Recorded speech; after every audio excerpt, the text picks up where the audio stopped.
I have this moment that sort of melted into my brain from when I was a kid. I don't know why I have 3 shirts on in summertime in this picture. Which pink should I do? Pink on pink on pink. I just layered it up.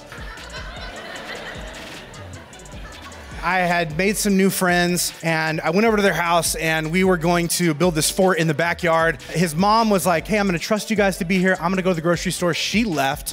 Of course, when you're trying to dig a fort in the dirt in a backyard, you need tools. And so of course we're going in and out of the house and she gets home and I knew she was home because I heard somebody yell. We all ran into the house and she's standing in the middle of the living room. She had this very luscious cream carpet that she was very proud of.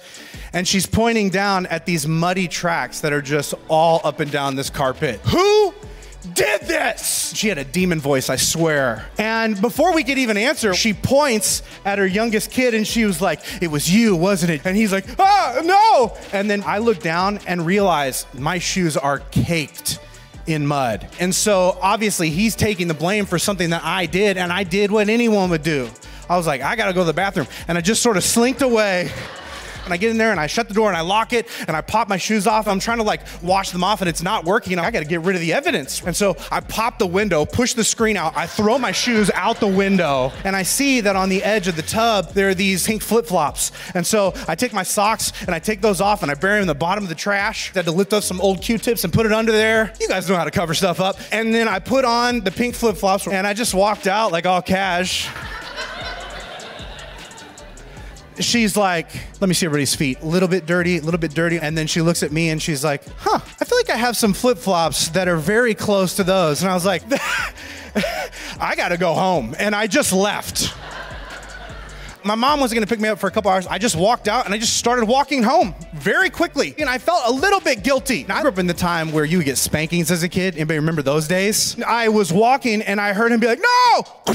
And I was like, I know that's a wooden spoon. And instead of saving him, I just sped walk all the way home in flip-flops. I was like, I stayed awake all night. Well, what about the shoes? What happened to the shoes? This is how they get you. They're gonna catch me. And so I got up before school and I got the shoes and I threw them in a dumpster on a different block. Huh? Even though this is like a long time ago and there's parts of it that are kind of funny, just thinking about this story makes me feel a little sick to my stomach because I don't like that I did that. And I wonder if you have a story kind of like this in your own life where you let someone else take the fall for something that you did. Maybe you poked fun at someone else to keep the attention off yourself. Maybe you took something out on someone even though it had little to do with them. There's a name for this. It's called scapegoating. You're singling out a person or group of people to pin on and punish for the wrongdoings, mistakes, and faults of others. And here's what's crazy. We all do this. It's so much easier to blame others for our failures and our frustrations than it is to be honest with ourselves about ourselves. And Jesus' early followers were aware of this. The religious Jewish culture and the secular Greco-Roman culture that they all grew up in had deep-seated scapegoating rituals. And one of the first Jesus followers wrote this in the book of Hebrews: the old system was only a shadow, a dim preview of the good things to come.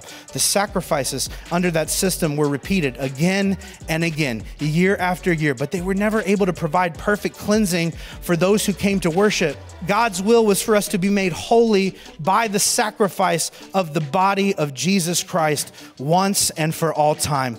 Our high priest, Jesus, offered himself a single sacrifice for sins, good for all time. In other words, Jesus wasn't a scapegoat, he was the scapegoat. A once and for all sacrifice made for all humanity.